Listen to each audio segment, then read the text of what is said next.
Aujourd'hui, nous allons découvrir ensemble l'importance de la pratique du culte personnel et surtout comment bien l'organiser. Tout de suite après cela.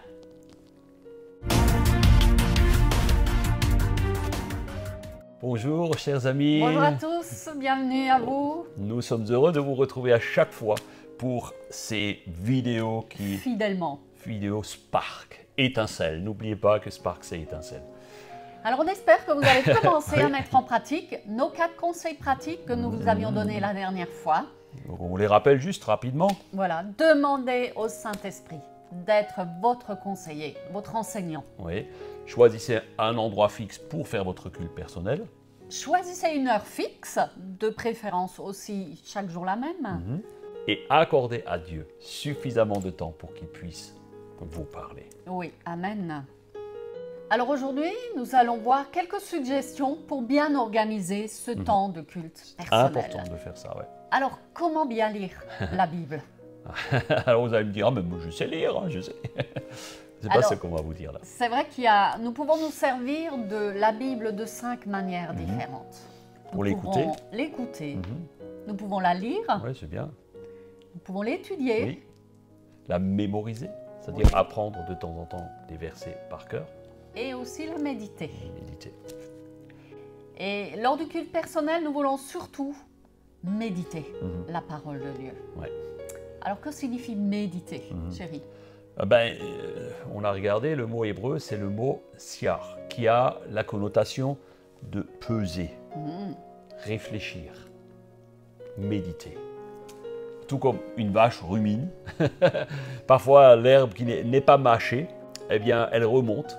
Eh bien, nous digérons les Écritures de la même manière, en les tournant et les retournant encore dans notre esprit, afin d'y découvrir ce qu'elle a de meilleur. L'étincelle. Voilà, l'étincelle, comme tu dis.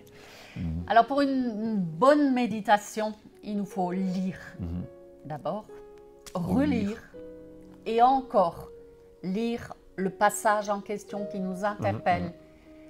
Ensuite, analyser les détails que nous pouvons y trouver. Et ainsi, nous permettons aussi au texte de nous parler, mais aussi de nous interpeller. C'est ça. Parce que ainsi, on profite réellement de ce que la Bible renferme de plus précieux. Donc, nous pouvons lui poser aussi une série de questions qu'on vous conseille ici de faire. Considérez vraiment ces questions comme quelque chose de basique pour avancer lors de votre culte personnel, que vous puissiez saisir les choses profondes que Dieu a en vous. Alors, il y a 2 questions que nous pouvons nous poser en rapport avec la doctrine. Alors, la première, y a-t-il une vérité à saisir ou à appliquer dans ma vie? Par exemple, le principe de donner et recevoir, ou le principe d'aimer sans rien attendre en retour. La deuxième chose, d'un point de vue doctrinal, c'est est-ce qu'il y a une erreur à corriger? Alors, une erreur, la Bible ne fait pas d'erreur, mais est-ce qu'il y a une erreur dans notre conception des choses de Dieu, d'une doctrine, quelque chose que j'aurais mal compris, mal interprété? Par exemple, selon les arrière-plans que nous avons, ou selon les enseignements que nous avons suivis, eh bien, par exemple, la doctrine des saints. Est-ce que la doctrine des saints est-elle une vérité biblique? Ou les rituels. Il y a beaucoup de rituels et de traditions. Est-ce que cela correspond à ce que la Bible dit? C'est des questions qui sont extrêmement importantes à nous poser pour nous. Ensuite, nous avons également 3 questions que nous pouvons poser au texte. Nous parlons ici de poser des questions au texte. Il ne s'agit pas de dire Saint-Esprit. Non, on pose les questions. On analyse le texte. Donc, sur le comportement et aussi, est-ce que nous sommes un témoignage? On peut par exemple se poser la question, est-ce qu'il y a un commandement dans ce passage que je viens de lire auquel je devrais obéir? Parfois, nous savons ce que dit la parole de Dieu, mais c'est tellement éloigné de moi et que j'ai du mal. Et alors, à le prendre pour moi, le mettre en pratique pour moi. Et pendant ce temps de culte personnel, des fois, un passage peut me sauter à la figure et m'interpeller d'une manière particulière. Une autre question que nous pouvons poser au texte, c'est est-ce qu'il y a un exemple à imiter? ou un mauvais exemple à éviter. Oui. Ben, par exemple, les deux fils du vigneron dont le père lui dit « Tiens, va à la vigne, va travailler », il y en a qui dit « Oui, oui, j'y vais ». Et finalement, il n'y va et pas. finalement, il n'y va pas, et l'autre dit ah, ben non, je ne vais pas y aller, et puis finalement, il y va. Par exemple, ça, c'est une question que nous pouvons nous poser. Est-ce qu'il y a un mauvais exemple ou un bon exemple à imiter? Lequel est le bon exemple? La Bible dit que ton oui soit oui, ton non soit non. Une autre question qu'on peut se poser, est-ce qu'il y a par exemple un péché dont le Seigneur me convainc, là, au moment où je lis, et que je dois confesser, abandonner aussi? Ok, ça c'est des choses très... Notez ces questions peut-être, notez-les. C'est très important et ça vous fera vraiment progresser dans votre temps de méditation. Donc 3 questions supplémentaires que nous pouvons encore ajouter à cela, c'est par rapport à ma vie intérieure. Est-ce qu'il y a une promesse que je peux réclamer ou un encouragement que je saisis pour moi?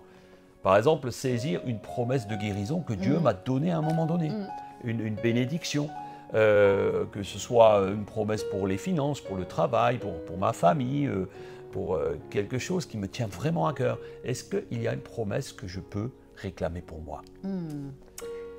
Une autre question, y a-t-il une prière que je peux faire suite à la lecture de ce passage? Est-ce que ça a éveillé une prière dans mon cœur?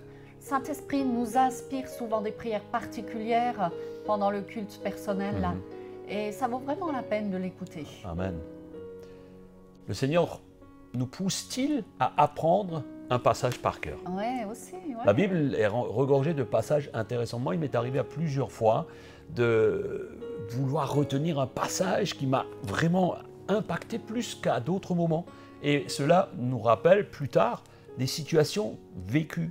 Eh bien, un peu comme le peuple dans le désert se remémore le temps où ils habitaient sous des tentes. Et ils ont donc perpétué cette fête des cabanes pour se remémorer ce moment-là. Moi, je pourrais vous citer plusieurs versets que j'ai appris par cœur dans des moments où j'en avais besoin. Et un verset inspiré par Dieu à ces moments précis de culte personnel nous rappelle que Dieu est là. Dieu est là. Et on se souvient toujours de la situation dans laquelle on était au moment où le Seigneur nous a mis ce verset à cœur. Alors, il y a d'autres questions supplémentaires qu'on peut se poser. Est-ce que, au travers de cette lecture, aujourd'hui, j'ai appris quelque chose sur Dieu? Sur Jésus. Sur Jésus, sur le Saint-Esprit. C'est important. Oui. Est-ce qu'il y a un avertissement que j'ai besoin d'entendre? Parfois, il y a des avertissements, et puis fais gaffe. Mais on n'est pas toujours prêt à écouter. C'est vrai qu'on ne trouvera pas toujours une réponse à chacune de ces questions. C'est évident. Mais il y a des avantages. Il y a vraiment des avantages à nous poser ces questions avant d'ouvrir la parole de Dieu. Parce qu'elles nous aident à profiter vraiment de la méditation. Elles nous mettront sur des pistes pour peut-être des endroits où nous ignorions où nous pouvons aller. Peut-être c'est des pistes que vous n'auriez jamais empruntées autrement qu'en étudiant, en méditant ou en vous posant ces sortes de questions. En résumé, la méditation est bien plus qu'une simple lecture. Et les résultats et les bienfaits sont d'habitude bien plus grands que ceux juste d'une lecture, d'une lecture biblique. Et la méditation ne se limite pas juste au temps qu'on prend le matin avec le Seigneur, mais elle se poursuit tout au long de la journée, dans notre esprit, dans notre cœur. On en parle ensemble peut-être parfois. On y réfléchit et même tout au long de la journée, le Saint-Esprit peut nous parler encore. Parfois, vous pouvez dire à votre épouse ou votre époux, tiens, qu'est-ce que tu as lu ce matin et qu'est-ce que tu en as pensé? C'est très bien parce que ça remémore les choses. Et parfois, on découvre des choses. Parfois, Fabienne elle me dit, tiens, j'ai lu ça, qu'est-ce que tu en penses? J'ai jamais lu ça comme ça. Alors, on en parle et le fait d'en parler, eh bien, quelque chose qui entre, qui imprègne. Donc, n'hésitez pas à le faire. C'est extrêmement important. On pourrait juste vous citer Josué 1,8 que vous connaissez par cœur, que ce livre de la loi ne s'éloigne pas de ta bouche. Médite-le jour et nuit pour agir fidèlement et conformément avec tout. Souvent, on oublie avec tout ce qui est écrit. C'est alors que tu auras du succès dans tes entreprises, c'est alors que tu réussiras. Moi, c'est un de mes versets favoris que j'ai appris par cœur, notamment dans des moments où j'en avais besoin. Voilà, alors, juste pour terminer, quelques conseils pratiques. Oui. Est-ce que tu veux bien nous les donner? Alors, lisez le passage biblique de la journée. Alors, soit en fonction d'un plan de lecture que vous avez, soit en fonction de ce que vous avez décidé dans la semaine de lire. question que vous pouvez vous poser, que faut-il lire pendant? Qu'est-ce que je dois lire? Qu'est-ce que je dois lire aujourd'hui, ou cette semaine, ou ce mois? Et il est important de ne jamais substituer la méditation personnelle par la lecture d'un feuillet, d'un calendrier, ou juste un petit livre de méditation. Une nourriture prémâchée, quoi. Voilà, voilà. Parce que le Saint-Esprit veut nous parler Oui. Directement et de manière rafraîchie, fraîche tous les jours. Chaque matin, chaque comme jour. la manne. Exactement. Même si parfois on a du mal à l'entendre. Pour commencer votre méditation, choisissez peut-être un livre biblique. Commencez par des choses faciles. Si, voilà, méditez ce livre, par exemple un évangile ou une épître qui n'est pas trop longue. Comme ça vous encouragera à bien vous accrocher. Parce que si vous commencez par le Lévitique, peut-être vous aurez beaucoup de mal. Donc moi, je vous encouragerais à commencer peut-être par une épître à Tite ou Timothée ou quelque chose comme ça. Donc comme ça, systématiquement, pendant votre temps personnel, revenez dessus. Et peut-être il y en a qui aiment suivre des plans bibliques. Oui. Fabienne et moi, on n'est pas trop branchés dessus. Mais voilà, si vous avez besoin de cela, bien c'est très bien. Et peut-être le passage biblique qui vous est proposé durant ce plan journalier va vous interpeller. Mais vraiment, peu importe comment vous faites, mais trouvez votre moyen le plus efficace. Oui, ou un passage d'un livre biblique que vous êtes en train de lire chaque jour, tout en ayant soin de vous faire votre propre méditation. Alors, il n'est surtout pas recommandé du tout d'ouvrir la parole de Dieu au hasard pour trouver un passage. C'est surtout, c'est pas j'ouvre la Bible et je mets le doigt. Non, Seigneur, tu m'as parlé. Il y a des chrétiens qui font ça. Moi, j'appelle ça de la divination chrétienne. Alors, voilà, ne le faites pas. Donc, alors, on vous encourage vraiment à méditer la parole de Dieu avec les conseils que nous vous avons donnés. Et une autre astuce, quelque chose que moi j'ai fait, toutes ces questions qu'on vous a données avant, je les ai mis sur un petit signet, je les ai mis dans ma Bible. Et c'est vrai que c'est peut-être qu'on pourrait leur faire cadeau de cela un jour. Ah oui. On va voir ça à la fin. On va voir comment on peut faire. Si vous êtes fidèle jusqu'au bout sur ces capsules, on va vous offrir un signet imprimé. Alors vraiment, dans vos prières, réagissez à ce que vous venez de lire et d'entendre. La méditation de la parole de Dieu, c'est le combustible dont nous avons besoin et c'est comme un tremplin pour une vie de prière qui est épanouie. Amen. Alors on va approfondir cette pensée dans les prochaines vidéos. Prière efficace, passeport pour la prière efficace. Pour la prière efficace. Amen. Et on va terminer sur un dernier conseil bonus. Alors, notez dans un cahier, dans un carnet, ce que le Saint-Esprit vous a dit pendant la méditation. Et apprenez aussi le passage par cœur. Le passage que le Saint-Esprit vous met vraiment à cœur ce jour-là. C'est très important. Nous allons prier. Amen. Alléluia. Oh, merci Seigneur pour ta parole. Nous aimons ta parole. Nous nous délectons de ta parole. Seigneur, merci parce que ton Saint-Esprit est là comme conseiller à chaque jour.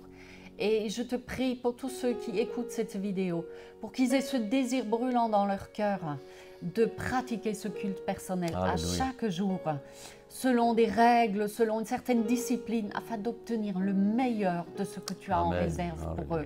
Parce que ton Saint-Esprit est notre conseiller. Seigneur, étends ta main sur chacun, encourage-les, bénis-les au travers de ta parole. Et à toi seule la gloire. Alléluia. Amen. Amen. Alors, commencez dès demain à mettre en pratique ce culte personnel et vraiment chercher à recevoir la révélation du Saint-Esprit grâce à la parole de Dieu. Alors, n'hésitez pas à revenir sur cette capsule, ces capsules d'ailleurs, et prenez des notes pour être efficace. Merci également de nous soutenir dans notre ministère, dans ce que nous faisons ici, mais pour l'Église. Ça nous encourage, si vous êtes bénis. Soutenez-nous dans la prière, on a besoin de vos prières. Vous savez qu'il y a un combat. Merci pour votre fidélité. Nous sommes tellement encouragés, tellement heureux d'entendre vos témoignages, vos commentaires. Merci également de nous envoyer, mettez un petit pouce bleu, ça nous fait vraiment plaisir. On vous dit à la prochaine fois, prenez soin de vous. Prenez soin de votre âme. Excellente journée. À bientôt. À bientôt.